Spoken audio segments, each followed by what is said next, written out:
Ne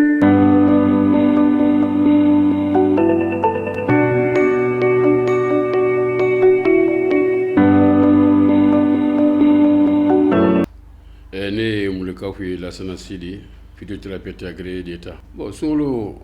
beba do ko barajin kaloni do barajin kaloni na a ma famia ambulo ko sube parce que mo wa kala ka ko me chun pour que nga yedi alors que chun e barajin ni a fora na sebi ni banatila ni ka kene ni ka ke o be de ka santé la ani o be de ka dumuni ke tuola o be de ka sila fana semi bi be dumuni ke nodi mo do be olute suguri dun mo do be suguri dun mo do be no sebolu ka femba dun ka soro ma dikun alors que dumuni do be abe mo yere dikun shuna ka soro ma lawla kama quoi bon dumuni mun kay mo ma ko so o ye jikalaw nye ka shunti ga nay ka medoni ka soro ka dumuni wora ke dumuni munu adapti len dula mais ka fo ka dumuni dun fo ka dama teme ki yere bo hake konna la ka soro itoye c'est-à-dire ya bu comme itami soro ko fo ki bo bedun ou bien yebi perdi ka fo ki bo bedun o de ni kololo ye shunkola bo jibe jifana be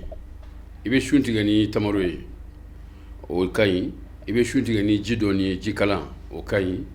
mais ka jiba ta kami fo ka ti bla fonona ou bien fo ki nyugu ou bien fo ki kono dimi ou bien fo ka fargamblila o mo fo shuna c'est-à-dire ka excès ke dumunina ni yo ye mo la a te shumba ka toy ko mo mbe dangane o ka shunka parce que ebe mi perdi ba ki boke do be jimi fo ko dise silla do be jimi alu tsega wulu kujo do be jimi ka fargamblula donc shuma dabo o kama na soro banabila o konnala o banabi senge o banabi tlaki digun kaso ma la yini ko non kana kuma munu na fo u sata ka chadi parce que ibe dumuni munu dun ka koro ini yo dama teme o bi bana ibe régime kono ni boro kono fana o dumuni dun tekele o bi bana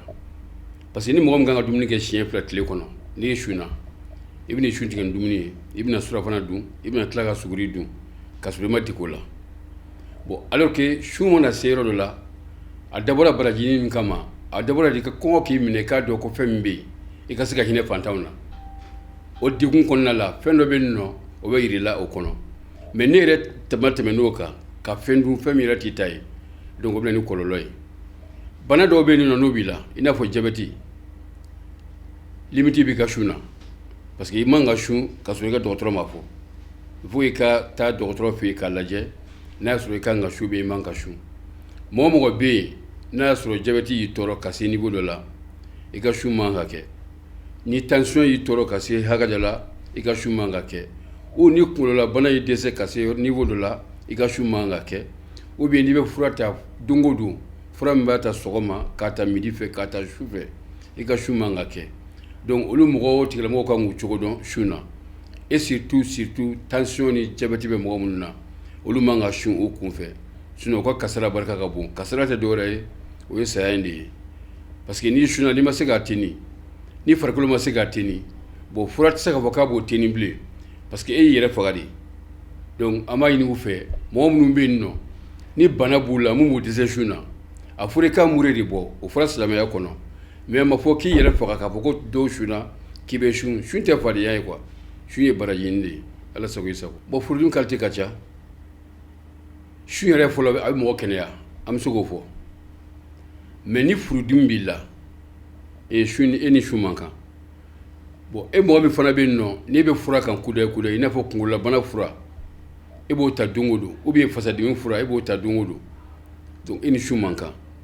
donc o mɔgɔ la mɔgɔ ninnu an b'a ɲini u fɛ u ka laɲini kɛ ka s'u ka dɔgɔtɔrɔ ma dɔgɔtɔrɔ de k'u bilasira n'a sɔrɔ u kan ka shun ou bien u man ka shun donc ne b'o de laɲini o banabagatɔw fɛ o kana fɔ ko b'a k'u kunfɛ ko tɛ quoi beni garsiga do ala ye do garsiga kɛ bana ye a do garsiga kɛ kɛnɛya ye a do garsiga kɛ fantanya ye a do garsiga kɛ se ye o se min filɛ nin ye o tɛ se ka boli sun kɔnɔna la bɛɛ bolo ni k'i b'a kɛ ka fɛn dɔ dun fɛn ni man kan a bɛ kɛ sababu ye ka kungo si yɛrɛ ma ala sago i sago bon ni ma fili e bɛ fɛ ka fɔ ko automédication o automédication filɛ nin ye mɔgɔ caman bɛ sa o la ka sɔrɔ u t'a kalama sunkalo la i b'a ye dɔw bɛ suguri dun yanni ka wula se u bɛ sa mɔgɔw b'a fɔ ko fɛn kun t'a la alors que fɛn kun b'a la parce que a kun kan ka fura minnu ta a m'o ta o ye kelen ye filanan fana dɔw bɛ a essayer k'u bɛ fura caman ta i n'a fɔ kan ka fura min ta tile kɔnɔ siɲɛ 3 olu b'a essayer k'o bɛɛ ta suguri duntɔ ko y'u ka fura ye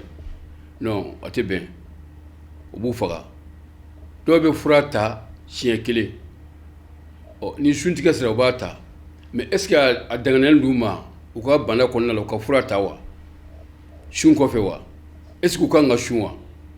mais automédication min filɛ nin ye o de bɛ kɛ sababu ye ka mɔgɔ caman bɔ bɔnɛ i ni la k'a sɔrɔ i ma laɲini donc i ka o kuma in o ka kɛnɛ ni kuma bɛɛ ye furudimi b'i la o tension b'i la o diabète b'i la o nerf b'i la o bana o bana b'i la k'i kan ka fura ta dɔgɔtɔrɔ kan ka su i fɛ pour que i ka se ka kɛnɛya ala kɔfɛ dɔgɔtɔrɔ de bɛ yen donc n'i y'a dama tɛmɛ o kan n'i y'a tɛmɛ o hokumu kɔnɔna kan k'e bɛna fɛn ɲini i yɛrɛ bɛ fɛn min k'i yɛrɛ ye a ka ca ala fɛ i ni bɛ to a la ala sago i sago an bɛ fɛn dɔw dilan k'a dun k'a sɔrɔ an n'a man kan parce que se b'an ye a tɛ bɛn an ka santé ma i n'a fɔ diabète bɛ mɔgɔ min na e bɛ nemuruba si dilan ka ɲamaku dilan ka tominji dilan hali n'i bɛ diabète sukaro k'a la limite de b'a la mais i b'a fɔ k'i b'a ja kosɛbɛ pour que ka se k'a min k'i lafiya alors que sukaro kisɛ man ka tɛmɛ den 4 den 3 den 2 ka tile kɔnɔ e bolo e bɛ se ka den 10 den 20 k'a la donc e tɛmɛna sukaro yɛrɛ limite kan donc o ye sukaro d'abord e fari la tension bɛ mɔgɔ minnu na e man ka kɔgɔ dun su fɛ e ye dumuni min tobira ka d'i ma kɔgɔ b'a la sogo jirannen don sɛ jirannen don jɛgɛ jirannen don loko bɛ yen buru bɛ yen o si ma ɲi diabète ni tension ma fɔlɔ an k'o fɔ ɲɔgɔn ɲɛna bon olu minnu bɛ dun i fɛ n'u tɛ digérer o bɛ na ni complication wɛrɛw ye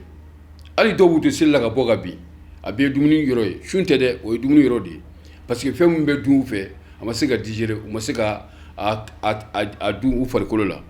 donc farikolo tɛ se ka fɛn o fɛn ta n'i y'o donni d'a kan a bɛ kɛ sababu ye k'i bɔ adamadenya kɔnɔ o adamadenya tɛ dɔwɛrɛ o ye k'i bɔ diɲɛ yɛrɛ kɔnɔ pewu i ka lafiya quoi donc ala k'an kisi o ma u bɛ se dɔgɔtɔrɔ de ma k'u ɲininka n'a y'a sɔrɔ o farikolo bɛ se ou bien farikolo tɛ se olu de bɛ se k'o f'u ye mais a ka kan ni bana fɛn fɛn filɛ nin ye banabagatɔ ninnu muso kɔnɔma o kɔnɔntan o diabète o tension o aw bɛɛ kan ka se dɔgɔtɔrɔ de ma k'u ɲininka fɔlɔ yanni aw ka kɛ sun kan k'aw bɛ sun hali ni sun tɛ dɔgɔtɔrɔ kan ka ɲininka i ka ko caman na n'i kɛra banabagatɔ ye parce que e bɛ dulon fɛn wɛrɛ de la sisan min ni ko wɛrɛ tɛ kelen ye u kana ala ko ni bana da ɲɔgɔn ma kelenw tɛ ala bɛ bana nɔgɔya tiɲɛ don ala de ye bana fana da tiɲɛ don mais a ko minnu kana kɛ n'i y'olu kɛ o kɔni i sera i yɛrɛ ala sago i sago bon mɔgɔw ka discipline u ka bana na c'est à dire u kana bana kɛ comme n'a fɔ bana tɛ yen bana ye fɛn dɔ de ye n'a b'i la n'i y'a suit a ka ca ala fɛ i bɛ lafiya mais n'i y'a fɔ k'i bɛ e b'i kɔkɔ da bana na bana fana b'a kɔkɔ da i la donc ala k'an kisi o ma